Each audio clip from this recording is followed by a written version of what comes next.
Komite Olimpiade Indonesia sudah mengirimkan surat keberatan kepada panitia penyelenggara SEA Games 23 Kamboja atas insiden bendera Indonesia yang terbalik pada pre-show opening ceremony yang ditayangkan live di YouTube Press Office of the Council of Ministers Kamboja.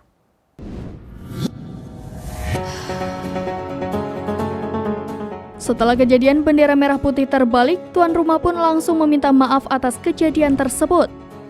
Insiden bermula ketika salah satu penyanyi lokal Kamboja tampil diiringi penari yang membawa bendera 11 negara peserta SEA Games 23 termasuk Indonesia. Akan tetapi para penari yang membawa bendera Indonesia semuanya dalam posisi terbalik.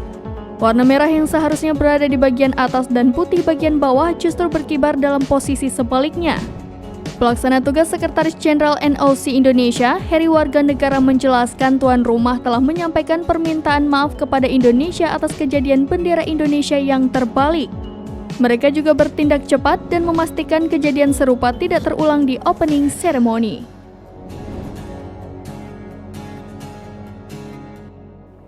Demikian informasi terkini, Syedara saksikan terus berita lainnya di kanal YouTube Serambi News, website dan Facebook serambinews.com.